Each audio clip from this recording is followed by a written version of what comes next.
Hola, hola, buenas tardes a todos y bienvenidos a la última conferencia del escenario New Horizons de Campus Party Digital Edition con Osur.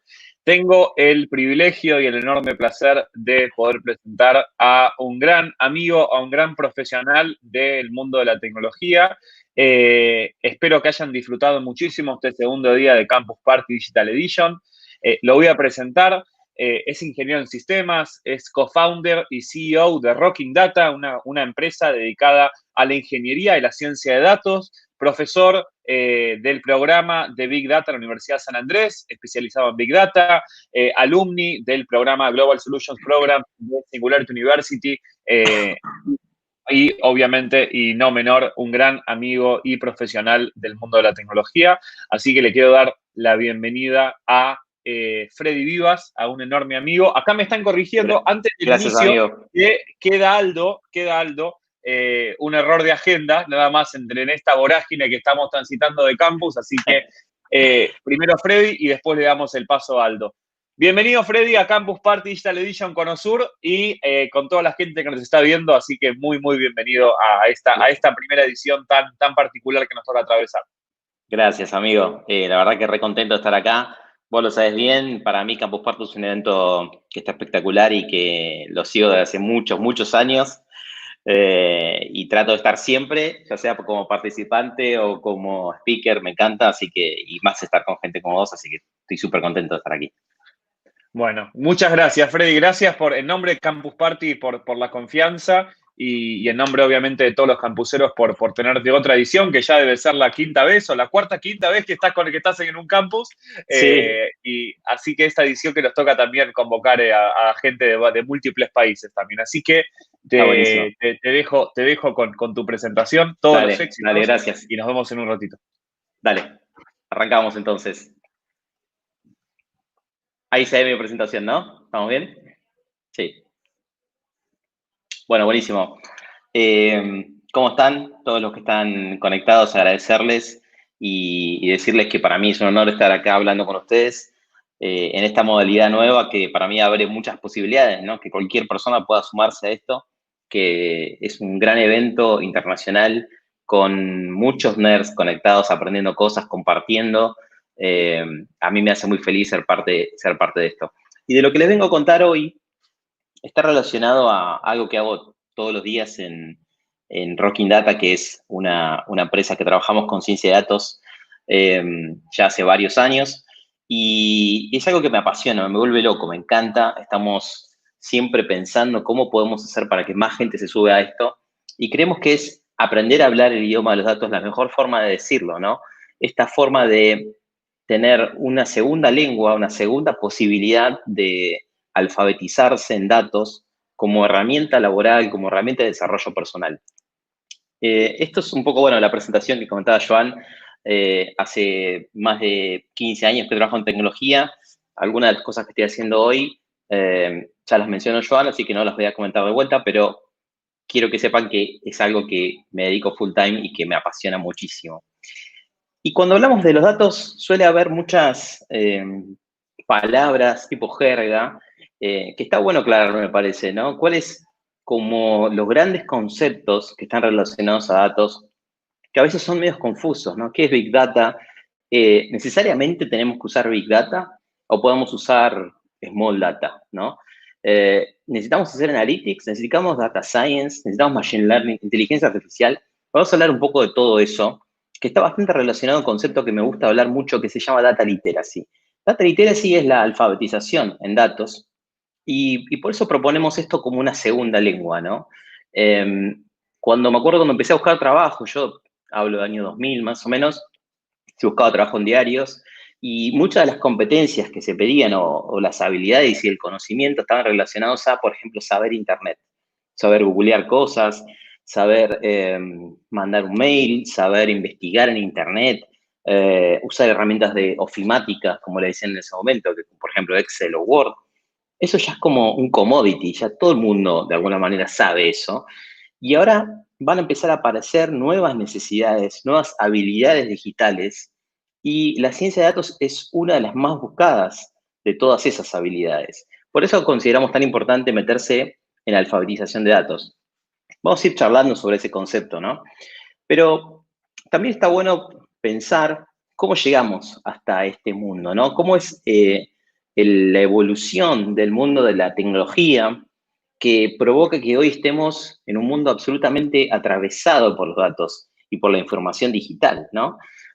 Fíjense esta frase, en 1943, el presidente de IBM decía, pienso que hay un mercado mundial para, como mucho, 5 computadoras.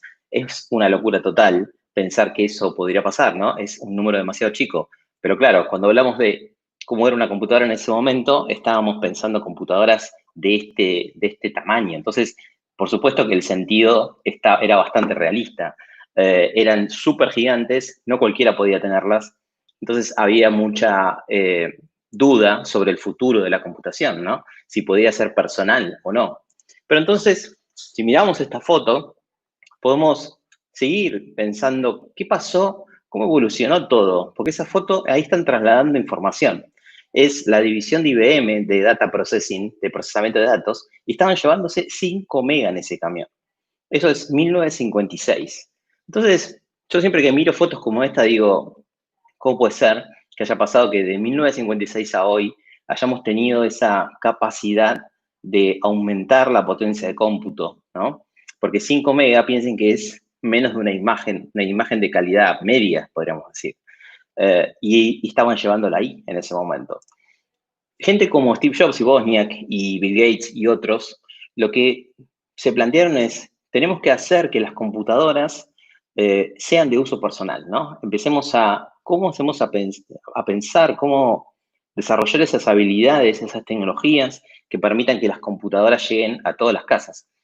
De alguna manera ellos impulsaron mucho esto, después vino mucho trabajo de mucha otra gente, ¿no? Pero de fondo esa posibilidad existe porque se da esto. El pensamiento lineal es como, y la evolución lineal de las cosas es como algo que sigue una continuidad, y lo exponencial es muchísimo más rápido y más potente. Si se fijan, si estudian esto en profundidad, hay una persona que se llama Moore, que era el jefe de ingeniería de Intel, la mayor fabricante de procesadores del mundo, que él entendió que había un patrón de crecimiento del poder de cómputo de los procesadores que iba evolucionando tan rápido como duplicando la capacidad de cómputo cada 2 años y bajando a la mitad de precio más o menos cada 2 años. Entonces, ¿eso qué significa? Cada vez cosas más baratas y cada vez más potentes, ¿no? Entonces, en resumen, terminamos teniendo en un dispositivo casi todos esos otros que están ahí a la izquierda en 20 y pico de años, ¿no? Esto es muchísimo más caro que este teléfono que está en el bolsillo de la persona y todos los tenemos, y por eso estamos generando cada vez más y más información. Y si pensamos de qué manera hoy estamos en nuestras casas seguramente, o trabajando, o estudiando, o entreteniéndonos viendo películas, está pasando un poco todo esto. Esto es previo a la situación del COVID. Entonces, a principios de 2020 se analizaban los datos de solamente de las redes sociales y las herramientas de Internet, digamos, ¿no? Fuera de esto está, por ejemplo, cuando vas a un supermercado y compras, ¿no? O lo que generan las empresas. Acá estamos hablando solo de Internet. Y si se fijan, por ejemplo, dice 700.000 horas de Netflix, 4 millones de búsquedas en Google, que para que tengan una idea, una búsqueda en Google implica un montón de cosas, pero ustedes hacen una búsqueda, tipean algo, eso va a buscar un montón de servidores que están en un montón de lugares del mundo y devuelven un resultado que les aparece en pantallas, encima les dice en 0.5 segundos encontré tantos millones de resultados. Esa potencia de cómputo es tremendamente impresionante y eso, de alguna forma, técnicamente le decimos Big Data. Y le decimos Big Data y es un concepto técnico porque estamos hablando de esto, las 3B que definen el Big Data. Grandes volúmenes de datos transmitiéndose a grandes velocidades en una variedad tremenda de tipos de datos. Variedad porque antes, en general, se trabajaban con datos más estructurados, datos como planillas de cálculo, ¿no? Como sistemas que registraban cosas tipo artículo, precio, valor. Y ahora tenemos cada vez más variedad. Podemos analizar videos, podemos analizar audios, podemos analizar imágenes, ¿no? Y todo eso va generando grandes volúmenes de datos porque analizamos información que antes nunca mirábamos, ¿no? Y producimos nueva información, ¿no? Nosotros estamos todo el tiempo grabando un video y pasándolo o generando información en formatos que antes no pasaba. Velocidad es porque eso tiene que estar casi en tiempo real o lo más parecido al tiempo real. Y volúmenes es por todo lo que estábamos diciendo antes. Y por supuesto hay un componente de veracidad, o sea, que esta información sea información que tiene sentido, que puede servir para alimentar sistemas que tomen decisiones, porque de última lo que estamos buscando es usar data para tomar decisiones, para generar valor, ¿no?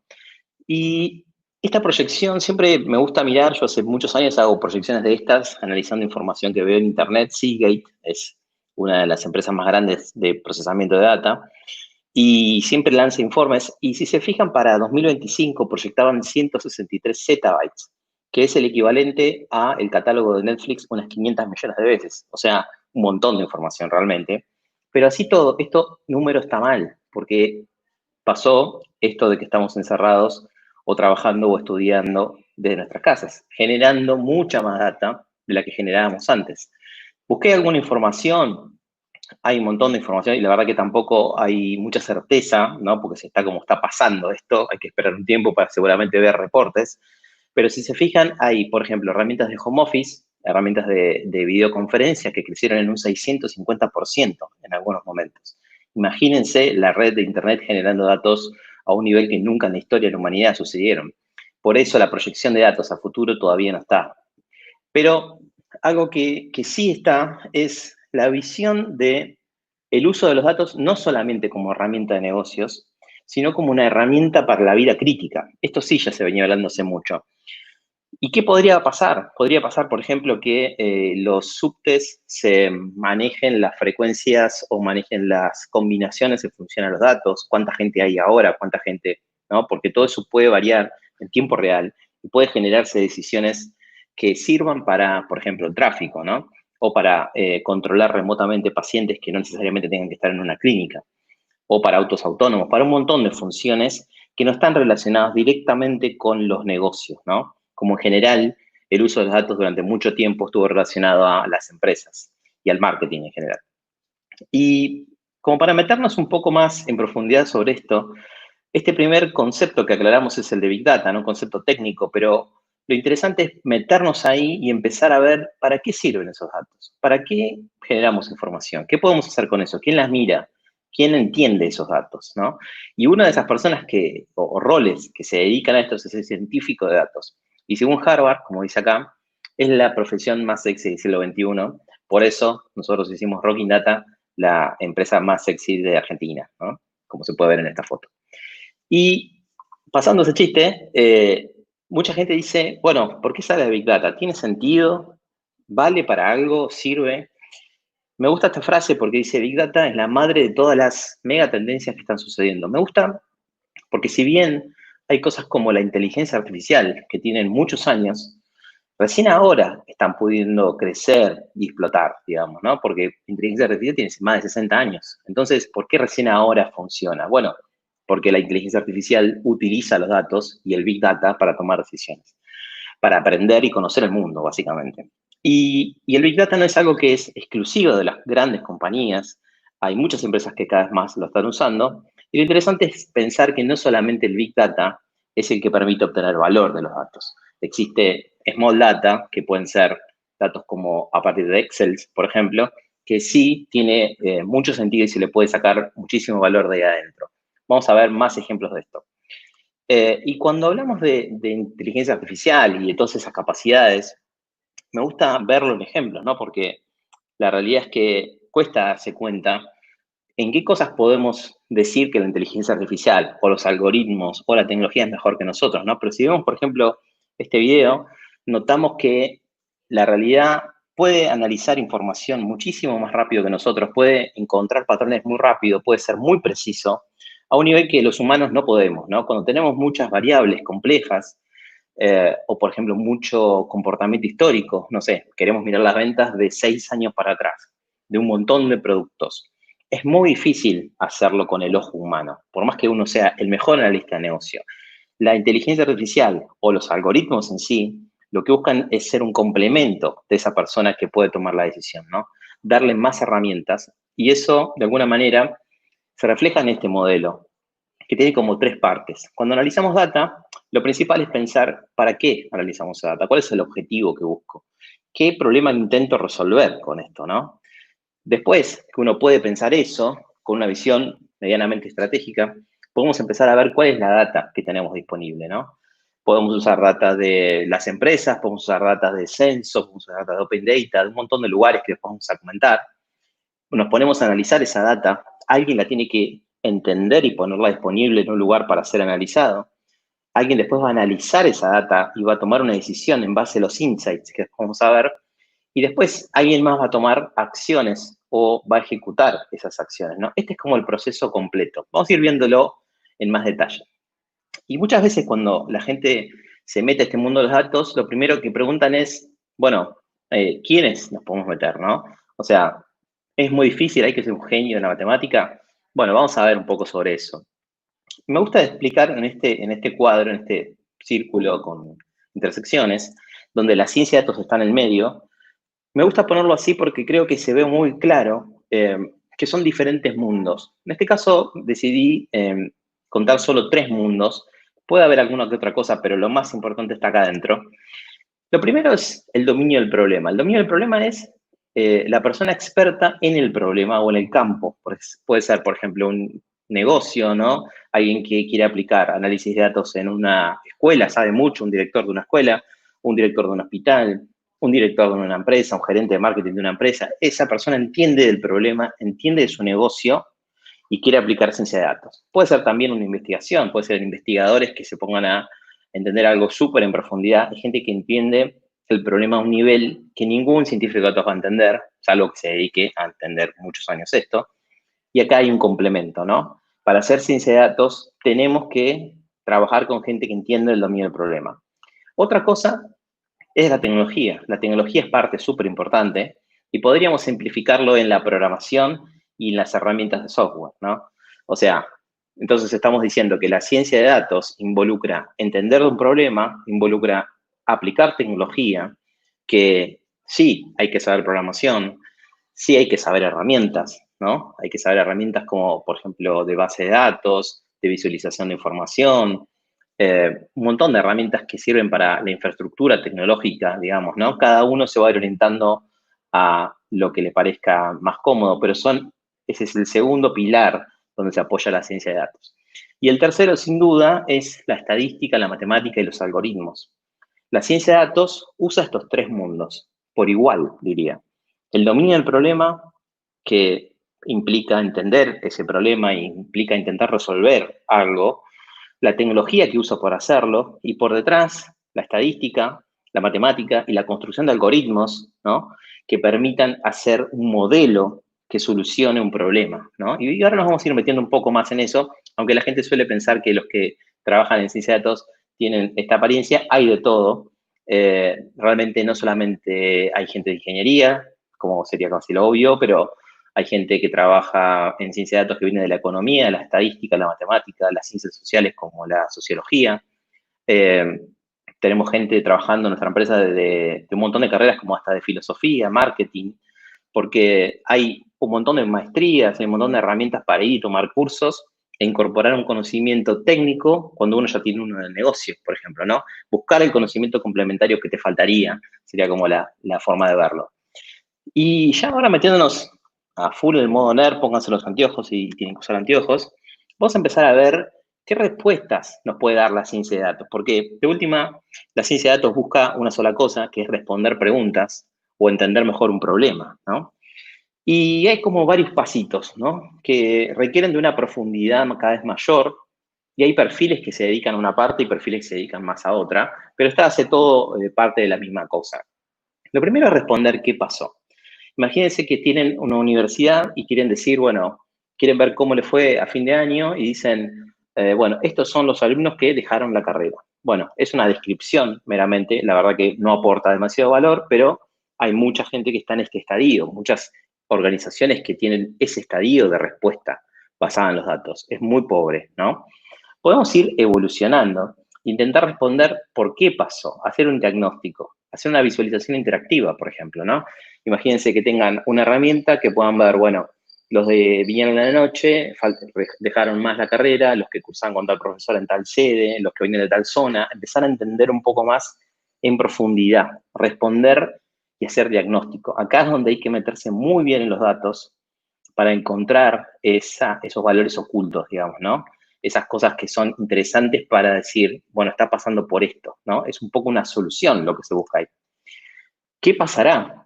Cuando decimos qué pasará, nos referimos a una predicción, ¿no? Y hablamos de tendencias futuras ahí.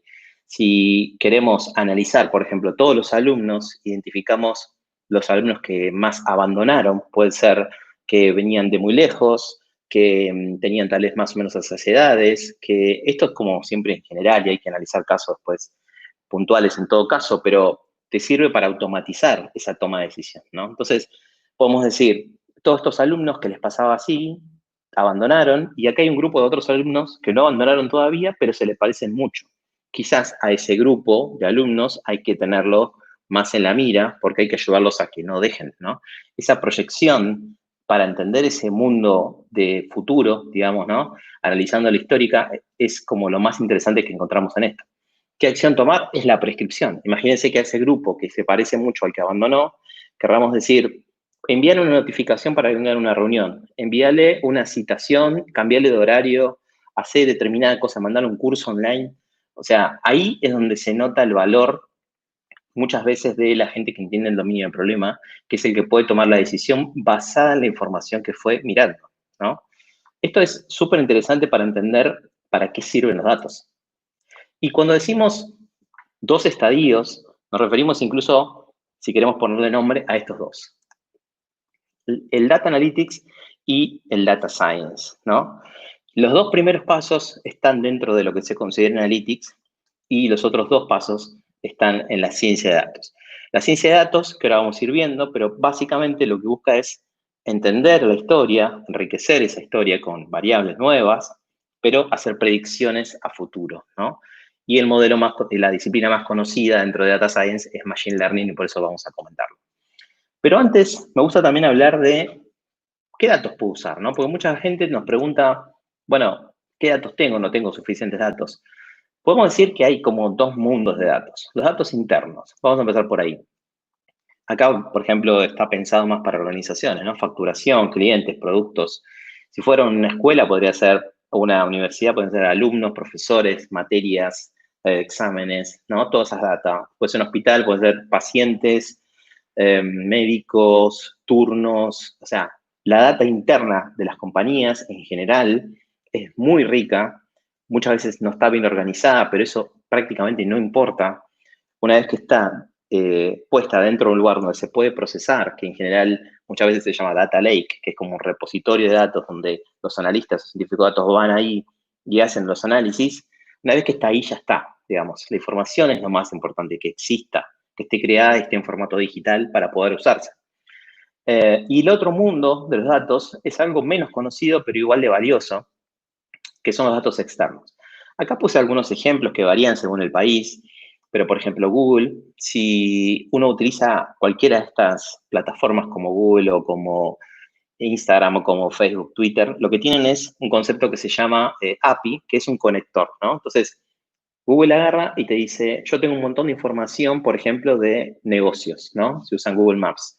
¿Dónde está una cafetería? ¿Dónde está un restaurante o gimnasio? Entonces, tengo esa data ahí, lo que puedo hacer es darte para que consultes algún lugar específico. Entonces, vos desarrollás un API, que es un conector que programás, y Google te permite acceder a cierta información. Por ejemplo, le pasás latitud y longitud, ¿no? La latitud y longitud de donde hay un punto específico, un lugar en una zona, una plaza, y le preguntás qué hay alrededor de eso. Entonces, Google te puede devolver hay todos estos bares, toda la información que ven en los mapas está ahí disponible para consultar. Y los externos pueden ser gratuitos o pueden ser lo que se llama modelo freemium, que es gratis a un nivel de muchas consultas te empiezan a cobrar. Por ejemplo, Google después de 6.000 consultas creo que te empieza a cobrar un poco de plata, antes no te cobra nada. Y hay otros que son totalmente free, como por ejemplo los censos, la data de los censos, donde uno puede saber qué pasa, o por lo menos acá en Argentina hasta 2010, que fue el último, puedes tener data específica sobre zonas ¿no? Donde vos quieras consultar algo, o los portales de datos abiertos. Open Data o datos abiertos son como una tecnología de datos que existe en el mundo, es una referencia mundial, que vos podés acceder a archivos en formato CSV, esos que abre el Excel, donde tenés, por ejemplo, no sé, de Argentina, tenés, no sé, todas las estaciones de servicio de Argentina con puestas, ¿no? Una al lado de la otra, con la latitud y longitud, dónde está, en qué direcciones, qué venden. Esa información te puede servir para un montón de cosas, ¿no? Si querés, por ejemplo, poner un negocio que está relacionado a estación de servicio, te puede servir saber dónde están la mayoría, ¿no? Y pensar algo en función a eso. Esa data se puede mezclar con la data interna y ahí es donde aparece el valor interesante, donde se pueden crear set de datos o modelos de machine learning mucho más robustos, ¿no? Y vamos metiéndonos un poquito más nerd, hablando de ciencia de datos, hablando de machine learning, porque si bien son conceptos similares, no es lo mismo. Machine learning es como la disciplina más conocida dentro de la ciencia de datos, ¿no? Y hablemos un poco de eso, ¿no? Porque la verdad es que hay un poco de vaguedad en el concepto, vamos a bajarlo un poco más a tierra, ¿no? Un modelo de machine learning, de fondo, son algoritmos que toman decisiones inteligentes. ¿Cómo lo hacen? Analizando muchas variables, analizando más variables de lo que cualquier persona puede hacer, ¿no? Y variables nos referimos a cuestiones como datos específicos sobre un punto de venta, por ejemplo, una estación de servicio, dónde están, cuánto vendió, o sea, mucha data que puede ser histórica durante muchos años, que es imposible hacerlo por una persona. De manera rápida y escalable, bueno, por el poder de cómputo y además porque si vos analizás, por ejemplo, el comportamiento de 500 alumnos y de repente pasaste a analizar el comportamiento de 5 millones de alumnos, es lo mismo. De hecho, para el algoritmo va a ser mejor y va a tener más datos para tomar decisiones más complejas, ¿no? Va a encontrar mejor patrones. O sea que esto, imagínense, si tuviéramos que hacer un proceso medio manual, son muchas menos las posibilidades de escalarlo rápidamente, ¿no? Y adaptándose a los cambios en forma automática, va entendiendo mejor los patrones. Entonces, si, por ejemplo, construimos un modelo de predicción de fraude, ¿no? Un modelo inteligente de predicción de fraude, puede ser que sea estafado con un fraude, un modelo, pero cuando empiezan a encontrar el patrón oculto atrás de esa estafa, ya no lo va a hacer nunca más. Ese patrón nunca más va a pasarse de largo para el algoritmo. Eso es algo súper importante. Esto es como un framework que por lo menos nosotros usamos para imaginar cómo son los modelos, cómo es la implementación de un modelo de Machine Learning, porque a veces queda como en el aire, ¿no? Entonces, imagínense que son una universidad o que son un sanatorio, una empresa de cualquier tipo. Tenemos como varios estadios. Lo primero es cuáles son los datos, de dónde saco los datos, ¿no? Un poco lo que hablábamos antes. Construyo el algoritmo, que después vamos a ver qué algoritmos existen y cuáles están buenos para conocer. El conocimiento que viene de los resultados de los algoritmos. Por ejemplo, estos son los alumnos con mayor potencialidad de abandonar la carrera, ¿no? Ese conocimiento. ¿Y qué hago? Lo pongo en producción. Genero un tablero, genero una visualización, una aplicación en el teléfono, genero un PowerPoint y los directivos del colegio lo miran y toman una decisión. Ese es el flow, digamos. Todo ese es el mecanismo para tomar una decisión basada en modelos de Machine Learning, ¿no? Lo expliqué muy simplificado, por supuesto, atrás de cada una de estas cosas hay mucha profundización que se puede hacer, pero lo podemos charlar en otro momento. Estos son algunos modelos de Machine Learning. Y me gusta bajarlo a casos bien concretos y pensando más en la situación que estamos viviendo, donde hay mucha necesidad de resolver cosas bien importantes para las empresas de todo el mundo, como por ejemplo vender más, fidelizar o reducir costos. Entonces, hay modelos que sirven para eso específicamente. Segmentación de clientes, que ahora vamos a ver un caso con esto, es entenderlos, organizarlos, pero en forma automática con un modelo que encuentra patrones de comportamiento y los agrupa de una determinada forma, ¿no? Ahora vamos a ver, motor de recomendación es muy conocido, la clásica que hace Amazon, por ejemplo, que te recomienda un producto en base a lo que venís comprando o viendo. Optimización de precios, lo habrán visto en las aerolíneas, por ejemplo, que varían los precios en función a determinadas variables, si es un día de semana, si entraste muchas veces, de cuánta gente estás hablando que va a hacer el viaje. El precio es como que te pone un descuento o un aumento, o no te pone descuento, digamos, en función a variables que son muy particulares, ¿no? Eso es un modelo de optimización de precios. Para fidelizar clientes o alumnos o pacientes, la segmentación es muy importante. Predecir el abandono, ¿no? Esto de Hay algunas empresas, de hecho hemos trabajado con algunas que hacen predicción de cuándo un empleado probablemente se vaya de la compañía, o cuando un cliente deje la compañía o deje de comprarte, o cuando un alumno abandone, ¿no? Súper importante para decir, no quiero que este alumno se me vaya, no quiero que este talento de la compañía se deje, se abandone la compañía. ¿Cómo hago para cuidarlo, no? Es fidelizar a una persona o a un agente, digamos, ¿no? El último es valor del ciclo de vida, es entender cuánto dinero, ¿no?, te puede dejar una persona cuando entra a tu negocio, ¿no? Por ejemplo, entra un alumno, bueno, ¿qué cursos puede tomar? Estos. ¿Qué otros cursos puede tomar? Estos. Me imagino que puede ir por acá. Entonces empiezo a entender el panorama de cuán importante es para una compañía un alumno, un empleado, un cliente, ¿no? Reducir los costos, predecir la demanda, ¿no? Forecasting, las predicciones de ventas, por ejemplo, predicciones de clics en un sitio, son modelos muy importantes también y están buenísimos. A veces no son perfectos, pero como vimos antes, los algoritmos pueden aprender y readaptarse rápidamente. Entonces, ahora hay mucha gente con esto del COVID que dice, no, las predicciones de ventas fallaron, sí, pero es la forma más rápida de que se adapten teniendo un algoritmo ya creado, porque le das el tiempo específico donde vos querés que aprenda. Le decís, bueno, la realidad nueva son estos últimos meses, aprende de esto, ¿no? Eso está buenísimo decirlo. Detección de fraude, lo que decíamos antes, ¿no? La posibilidad de generar un modelo que rápidamente entienda cuando hay un comportamiento fraudulento, ¿no? Que hacen las tarjetas de crédito, por ejemplo, ¿no? Y scoring crediticio es la posibilidad de dar una calificación, escoriar, en realidad escoriar es como darle un valor específico a un montón de comportamientos específicos de una persona. Vamos a ver un ejemplito con este punto de vender más, ¿no? Y vamos a verlo con una plataforma que me encanta, que uso siempre. Vender más, segmentación y motor de recomendación. Pero lo vamos a ver de una forma distinta con Netflix. Netflix es una de las empresas del mundo que mejor hace todo esto. Y fíjense cómo. Lo primero interesante que hacen es, dijeron, vamos a seleccionar un caso de uso. Aún pudiendo hacer Machine Learning o hacer Big Data con toda la compañía al mismo tiempo, que seguramente podían hacerlo, ellos dijeron, vamos a ir solamente por un caso. Y el caso que eligieron es el de la creación del perfil analítico. Crear el perfil analítico implica conocer en profundidad y registrar y analizar todo lo que hacemos en la plataforma, ¿no? Si nos gusta una determinada película, si vemos tal horario una película, si nos gusta un género, si vemos en el celu, vimos en la tele, o si arrancamos una serie en la semana y la terminamos los fines de siempre, somos de maratonear, digamos. Todo ese conocimiento sobre lo que hacemos en la plataforma lo utilizan y con eso encuentran patrones de lo que nos gusta.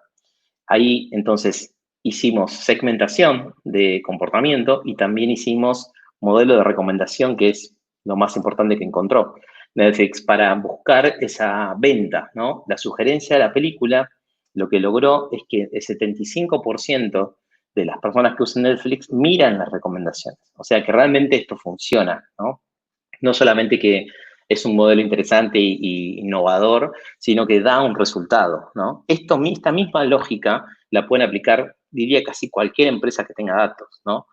¿Qué producto le recomiendo a alguien que ya me compró? Es una pregunta clave que pueden responder estos modelos. Por eso es súper interesante conocerlos. Y como para ir cerrando, les quiero contar un concepto que me parece súper importante, que es el de los insights, que en algún momento lo mencionábamos cuando decíamos, ¿cómo tomo decisiones? ¿No? ¿Cómo un analista encuentra cosas de valor en los datos para hacer buenas recomendaciones?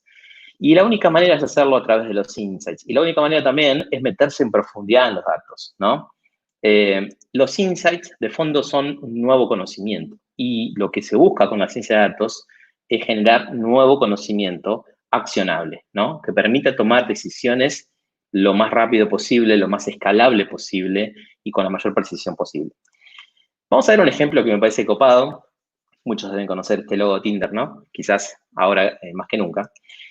Vamos a ver un poco el contexto, ¿no? ¿Cómo se hace este tipo de análisis? Lo primero es definir de qué estamos hablando, de cuánta gente estamos hablando, cuál es el universo de análisis, digamos, ¿no? En este caso, 50 millones de usuarios, 10 millones lo usan a diario. Esto del año pasado habrá cambiado un montón para arriba. Pasan 35 minutos promedio por día, es un dato, y hay 1.5 millones de citas creadas ya a partir de esto. Fíjense este archivo. Acá estamos diciendo, bueno, los datos para esto que estamos por decir, los tomamos de acá. Esto es como un ejemplo que hizo una persona que trabajaba antes. Y tomó esta data, fíjense, esta es la data que registra sobre nuestro comportamiento, tiempo de usuario, la bio, email, educación, mensajes enviados, fotos subidas, compras, si conectamos con Spotify, matches, si hicimos swipes, si enviamos mensajes. Toda esa data la tiene guardada. Entonces acá estamos diciendo, la data la estoy sacando de acá. Para esto en una empresa, es decir, ¿estás usando tal base? Ah, no, esa no es, esa está mal, hay que usar esta, ¿no? Nos estamos poniendo de acuerdo en estos dos pasos. Primero, ¿de qué estamos hablando? Porque a veces nos pasó en alguna empresa que dicen un usuario activo y yo interpreto que el usuario activo es el que está en la base de datos como activo y en realidad dicen, no, usamos los activos pero además que compraron los últimos 6 meses. Ah, no sabía. Entonces, si yo hacía un análisis así, con ese error conceptual, iba a estar mal el resultado. ¿Se entiende? Estos dos primeros puntos son muy importantes en cualquier análisis para poder estar seguros de lo que estamos hablando. Y fíjense esto, por ejemplo, mejores horarios, ¿no? Mejor horario para usar la herramienta, domingo a las 9 de la noche. O sea que este fin de semana pueden usarlo. Acá se ve muy claro en este gráfico, ¿no? Y este es el primer insight. 9 p.m. de un domingo es el mejor momento, ¿no? Así se baja un insight, se comunica lo que yo encontré en el análisis, ¿no? Fíjense que hay otros. Promedio de mensajes por conversación. Acá en este promedio chiquitito dice que no hubo éxito. Y acá sí, fíjense que acá va desde este número hasta este número. Entonces, analizando esa data, el éxito es, por ejemplo, concretar una cita. Dice, pedir número o una fecha de encuentro entre los mensajes 20 y 30, ¿no? Yo estoy haciendo acá, le estoy diciendo, fíjate que este es el camino al éxito, ¿no? No es una solución. El insight no busca una solución, sino lo que busca es un buen indicio de un camino que te puede llevar a una solución, lo cual es un montón, más cuando hablamos de negocios, ¿no? Esto, bueno, todos lo conocen. Dice, sonreír te da un 14% más de probabilidades de match. Fíjense que no dice te da más posibilidades, te da un 14%, ¿no? Es específico y bien concreto. Podemos conectar estas dos aplicaciones y dice que compartir música te puede dar un 84% más de coincidencias. Entonces, de alguna forma, por lo que estuvimos comentando, estas recomendaciones son herramientas que da el analista de datos, el científico de datos también podría hacerlo, para que el tomador de decisión pueda tomar una mejor decisión, que en este caso claramente es el éxito de concretar una cita. De alguna forma, lo que se busca en total, en completa visión de lo que hacemos con los proyectos de datos, es cambiar la cultura, ¿no? Empezar a tener una cultura data-driven, una cultura que utilice los datos para tomar decisiones. Esto implica dejar un poco la intuición, ¿no? Que siempre sirve, ¿no? La persona que toma una decisión seguramente tiene una intuición que lo lleva a decir, bueno, acá veo estos gráficos, pero me imagino que también está este concepto. O sea, el conocimiento del negocio, la intuición nunca deja de estar de lado, pero los datos sirven para justificar muchas veces hipótesis o para decir, no, mira, estabas pensando esto, pero esto va por acá, ¿no? Es súper importante cómo las empresas incorporan estas herramientas y las organizaciones en general para crear compañías data-driven, ¿no? La búsqueda es esa. Me parece que es súper interesante que todos puedan participar. Hay como grandes indicios que en los próximos años esta va a ser una de las profesiones más buscadas. Hoy está en el top 4 o 5. Y por eso nos gusta decir que cada compañía es una compañía de datos. Bueno, muchas gracias. Espero que les haya gustado los conceptos que charlamos y un placer haber sido invitado. Gracias.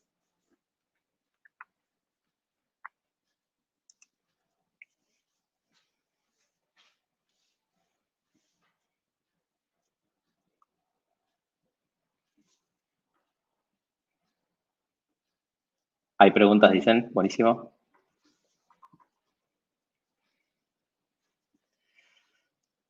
¿Qué opina Freddy del tema de recolección de datos en redes sociales que no sabemos con ciencia cierta para qué los van a utilizar? Es muy buena pregunta. Bueno, creo que hay como varias aristas en esa pregunta. Una es, creo que las aplicaciones deberían ser más transparentes respecto a eso. A veces entiendo también del otro lado, ¿no? Esta cuestión de incertidumbre de a veces, ¿qué vas a hacer con tu aplicación? Hay un montón de aplicaciones que empezaron haciendo una cosa y terminaron haciendo otra, es la realidad.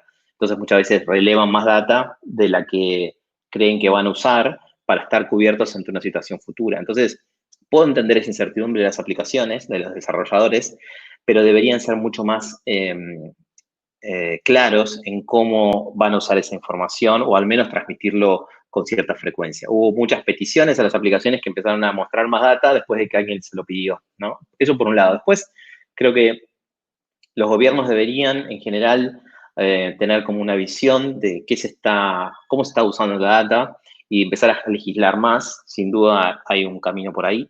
GDPR en Europa es un intento por hacer eso. Y lo último, que me parece incluso lo más importante de todo, es qué podemos hacer nosotros, ¿no? Un poco es entender cada vez más estos procesos, ¿no? Hay mucha gente que ve como el mundo digital como un mundo aparte, como un mundo virtual, y en realidad el mundo digital es tan importante como el mundo presencial. Lo estamos comprobando hoy, que hacemos todo digitalmente. Entonces, hay que entender mucho más qué me pide la aplicación. ¿Me aporta valor? O sea, que Google sepa todos mis movimientos cuando uso Google Maps. Si yo me pierdo todo el tiempo, que en mi caso, a mí me aporta valor. Entonces, bueno, puedo ceder esa información y digo, bueno, me llegará marketing de eso. Es como que en la balanza termino eligiendo hacerlo. Pero hay concepto que me parece interesante, que es el del ciudadano digital de datos, ciudadano de datos digital, digamos, ¿no?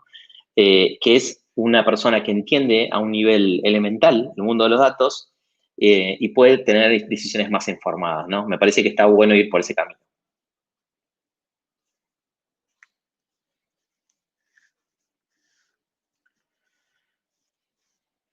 Cuando uno entrena el algoritmo, pasa datos y mejora resultados. ¿Cómo hacer para validar y confiar en la información que te va el algoritmo? Bueno, es verdad, el entrenamiento es como una parte súper clave en cualquier desarrollo de un algoritmo de Machine Learning.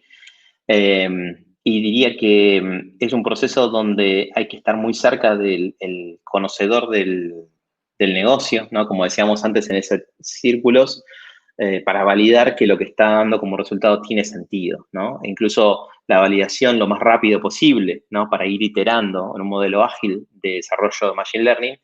De hecho, hay Data Science Agile, que puede servir para ver si da una locura o no da una locura. Y después también, algo que está bueno en los proyectos es arrancar de lo que se denomina baseline o línea base, que es como decir, bueno, el algoritmo debería tener determinada precisión de mínima, porque hoy, por ejemplo, las empresas la están a veces consiguiendo usando Excel, usando estadística básica y haciéndolo con una persona que puede ser un actuario, por ejemplo, ¿no? Entonces obtiene determinada precisión y lo que hay que conseguir es de ahí para arriba, ¿no? Eso se conversa muchas veces al inicio de un proyecto, pero bueno, es un proceso iterativo, esa es la respuesta.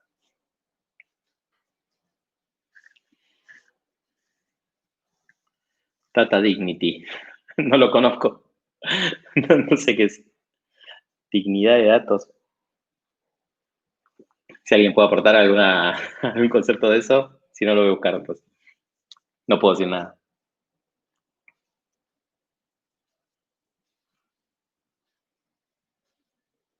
¿Hacia alguna más?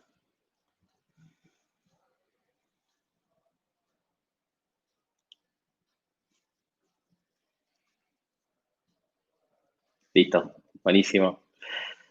Bueno, ahora sí, muchas gracias. Saludos para todos. Si tenés entre 18 y 31 años, abrí tu cuenta gratis y online y sacá tu tarjeta de débito You con ahorros pensados para vos, seguros para la bici, celu o instrumentos y mucho más.